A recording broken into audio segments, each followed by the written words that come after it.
कभी किसी गाय को, किसी भैंस को, किसी जानवर को लिपस्टिक लगाते देखा? क्यों? आप कहोगे उनको इतनी समझ नहीं है कि लिपस्टिक लगाने से सुंदर दिखते हैं। अच्छा, किसी को बाल काले करते हुए देखा? नहीं, उनको समझ नहीं है। दो बातें कह सकते हैं हम कि उन्हें एक समझ नहीं है, या दूसरी बात ये कह सकते कि जिस पर्याय में है उस पर्याय की नेचर में वो जीने को तैयार है कि जो है सो ठीक है, जैसा हूं सो ठीक है। और हमें लगता है कि हम माने जानवर जो भोग भोगते हैं वो बिना सजी सजाए जैसे रहते हैं, उनकी वासना आदि की पूर्ति के लिए भोगते हैं। लेकिन इंसान नाम की जो जाति है वो सजा सजा करके सुगंधित रसीला बना बना करके और फिर खाने पीने भोगने भागने की इच्छा करता है। जी, इसकी अपनी कल्पना है, अपनी वासना है, दुख का कारण है। कितना भी कर ले बे, स्वा स्वा ही होगा, पर ही होगा। एक झटके में देह से जीव पृथक होता है, देह यहाँ का यहाँ रह जाता है, आत्मा कहाँ चला जाता है। और जब यह आत्मा राग द्वेष मोह आदि भावों के साथ इधर उधर होता है तो संसार बढ़ता है, लेकिन जब स्वभाव को जान करके साधना के बल पर पवित्र हो करके ऊर्ध्व गमन करता है तो सिद्ध होता है।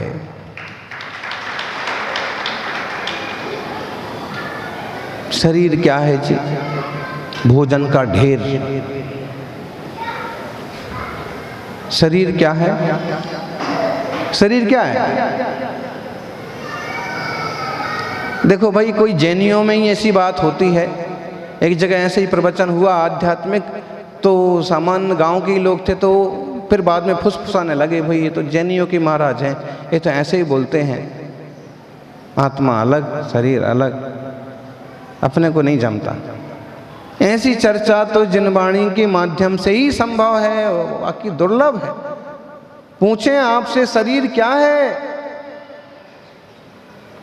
प्रवचन सार में बड़े अच्छे से 163 नंबर की गाथा से खूब विस्तार से विवेचन किया है कि कैसे कर्म परमाणु और कैसे मिलकर के देह की रचना होती है।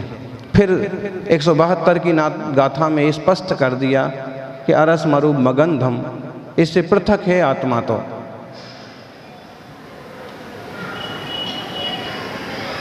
शरीर क्या है? एक तरह से भोजन का ढेर है। माता पिता के संयोग से कोई पर्याय बनी और फिर भोजन कर करके ये शरीर बना। खूब अच्छा रस मलाई भोजन करते हैं तो हट्टा कट्टा मोटा तगड़ा होता है, और अगर भोजन वगैरह पर्याप्त ना मिले तो वो बीमारी होती ना है, कुपोषण की बीमारी, कमजोर बच्चे, रतौंधी। तो हम कह सकते हैं देह जो है भोजन का ढेर है। फिर आपकी सोच, आपके मन, आपका ये सब क्या है? इसको हम कह सकते हैं विचारों का ढेर है। 5 इंद्रियों के बल पर हमने जो जो कुछ ग्रहण किया है उसे हम पकड़ लेंगे। और एक बात देखो, हम जैसे माहौल में रहते हैं, जैसे परिवेश में रहते हैं, उसको ही पकड़ पाते हैं। हमारी बुद्धि बहुत पैनी नहीं है। हम जिस माहौल में, जिस परिवेश में, जिस प्रांगण में, जिनके सानिध्य में रहते हैं, लगभग हम उतना ही पकड़ पाते हैं। कोई थोड़ी विशिष्ट बुद्धि वाला हो कि और विस्तार को पकड़ पाए। कुछ कीड़ों की जातियां ऐसी होती हैं कि वो जिस माहौल में पैदा होती हैं उनका वही रंग होता है। जैसे अमुक प्रकार की सब्जी पर पैदा होने वाले कीड़े उसी सब्जी के रंग के होते हैं।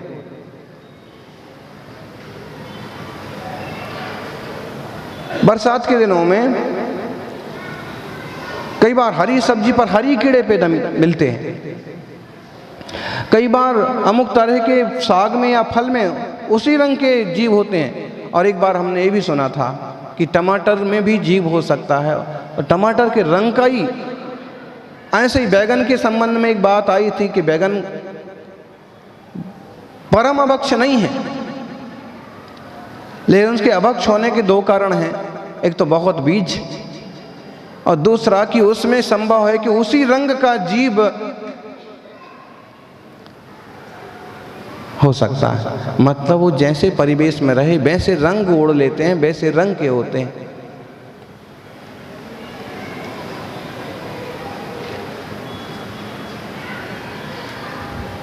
उन्हें पहचानना कठिन होता है।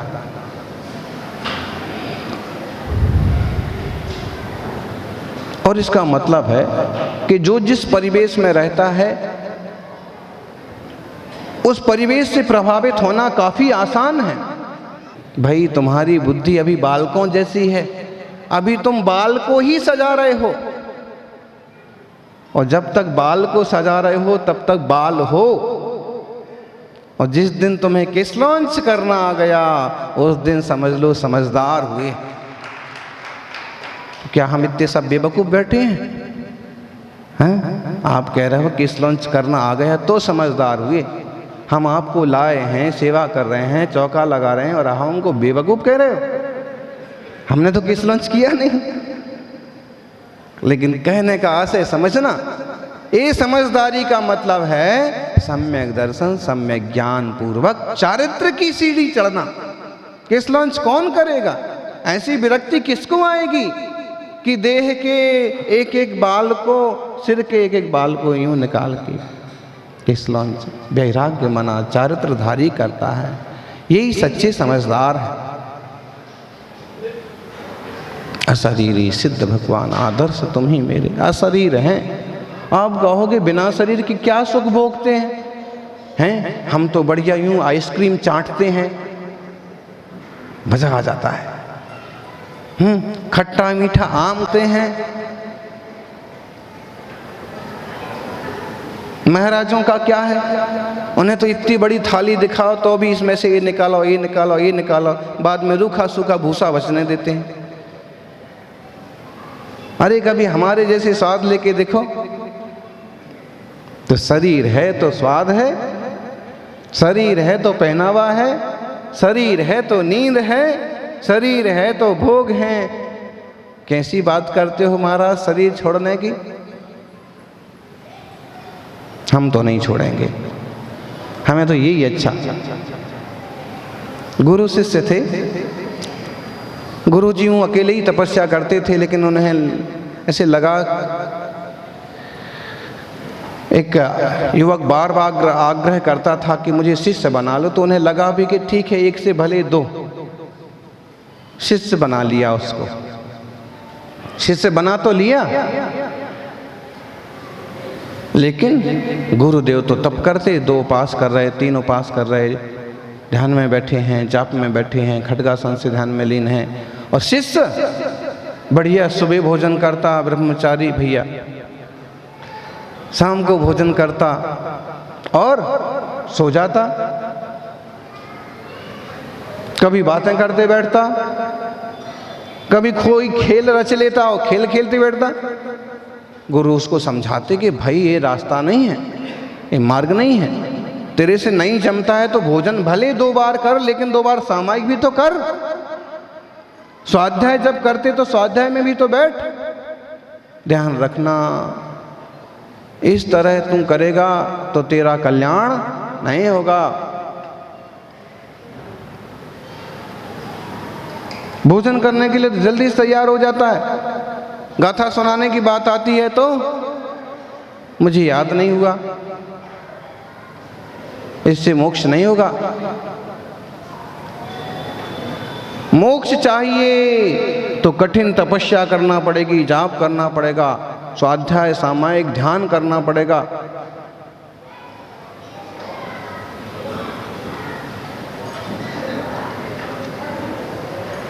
गुरु की डांट सुन करके शिष्य ने बड़ी साहसता से चादर ओढ़ते हुए जवाब दिया, गुरुजी वो वाला मोक्ष आपके लिए मुबारक हो, हमारे लिए तो यही वाला मोक्ष अच्छा है।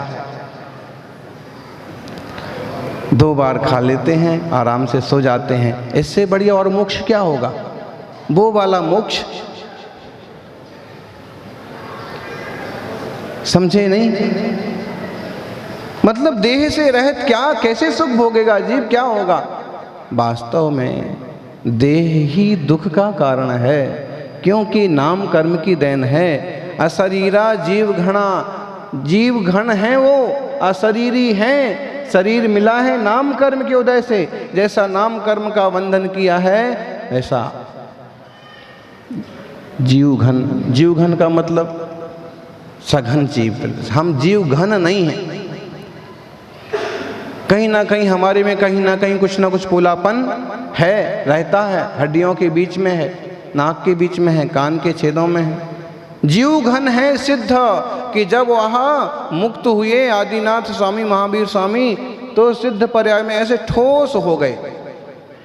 माने अगर इतना बड़ा शरीर था उनका 500 धनुष का, तो लगभग 400 पौने 400 धनुष जैसा ही उनके आत्मा प्रदेशों का घन हो गया। कुछ कम किंचुणा। किंचुणा का मतलब कहीं कहीं 75% करने का उल्लेख आया। हाँ, और अक्सर कर शब्द आता है किंचुणा और कहीं आता है कुछ कम, तो उसको इस टाइप से भी, तो अपन इसको किंचुणा ही समझें। तो जितना जितना पोलापन था वो उतना सघन हो जाता है। और जैसे धातु की प्रतिमा है ऐसे सघन सिद्धों के आत्मा प्रदेश होते हैं। रंग कौन सा होता है? रंग नहीं होता है। फिर आकार कैसे बोल रहे हैं आप? आकार इसलिए बोल रहे हैं कि अमूर्त द्रव्य का भी अपना आकार होता है। भले वो हमारे ज्ञान का विषय बने ना बने, हमारे ज्ञान का विषय तो सिर्फ पुद्गल का आकार ही बनता है। हाँ, और इसलिए उसी से समझाया है कि जैसे अंतिम शरीर प्रमाण उनका देह था, वही संकुचित आत्मा प्रदेश हो गए। आत्मा प्रदेश निकल के सिद्ध शिला पर विराजित हो गए। देह यहाँ का यहाँ रह गया। आत्मा पूर्ण शुद्ध हो गया। अब उन्हें किसी वस्तु की, खाने पीने की कोई जरूरत नहीं बची, क्योंकि ये सब चीजें असाता के उदय से हो रही थी। हम सोना क्यों चाहते हैं? हमें नींद आती है। ये सिद्ध चक्र जो अपन कर रहे हैं, इसमें हर जयमाला में सिद्धों के इस टाइप के गुणों का विवेचन किया है। पूज्यपाद स्वामी ने अपनी सिद्ध भक्ति में इसका बहुत अच्छा विवेचन किया है कि अब उन्हें भूख नहीं है सो भोजन नहीं है, प्यास नहीं है, पानी की भी जरूरत नहीं है, उन्हें निद्रा नहीं है, सोते नहीं हैं। ये सब कर्म के उदय से होने वाली चीजें हैं और कर्म उनके खत्म हो गए हैं, इसलिए वो परम शुद्ध विशुद्ध हैं। ऐसे भगवान सिद्धों को बंधन हो। ओ जुत्ता दंश नहीं है नाणीय, ये सब खत्म हो जाएगा तो बचेगा क्या? ज्ञान गुण बचेगा, दर्शन गुण बचेगा, अपनी आत्मा के अनंत गुण बचेंगे। जैसे पुद्गल के गुण हैं अपने, वैसे आत्मा के भी अपने निजी गुण हैं। ये भेद विज्ञान का मार्ग जिन वाणी जिन शासन के अलावा कहीं नहीं है ज्ञानी। और इतनी सूक्ष्मता में उतरने को लिए अपन भी तैयार नहीं हो पाते।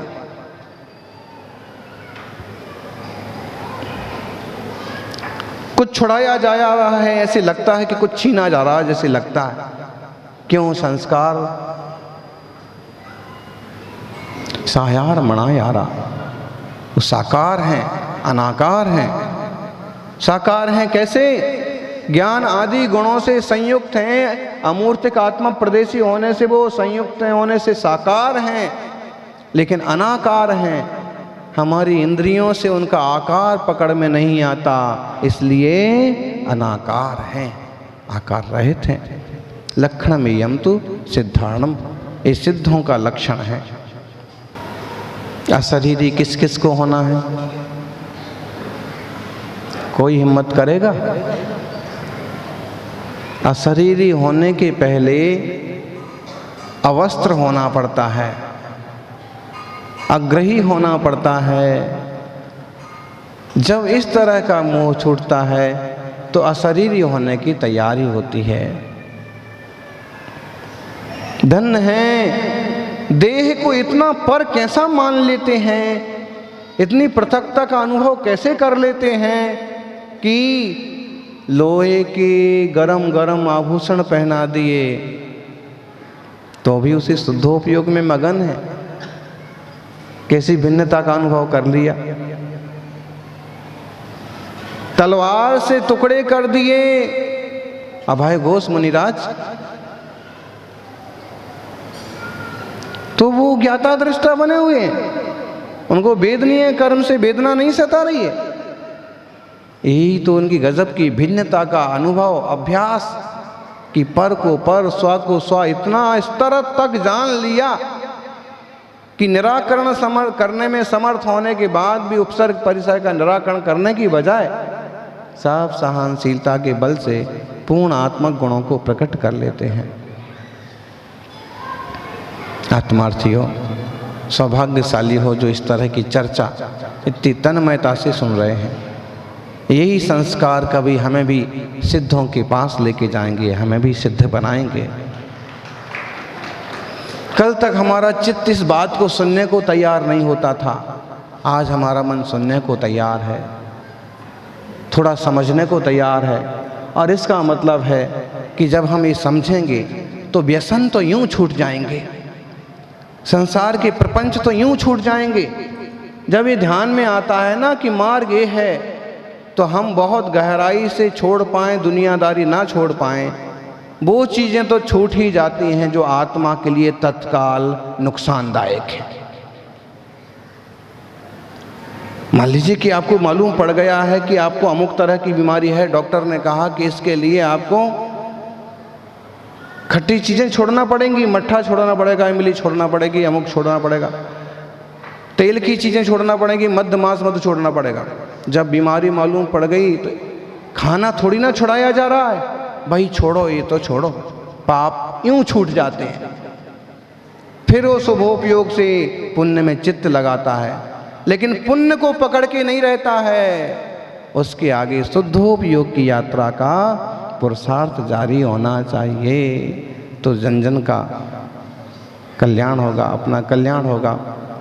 सिद्ध स्वभावी हम सब हैं, लेकिन बहुत पराजित दशा में हैं। वो हमारा स्वभाव प्रकट हो, इस तरह की मंगल भावना। चतुर्दशी के दिन 14वें गुणस्थान चढ़ने की भावना भाएं। जय बोलिए 24 तीर्थंकर भगवान की जय।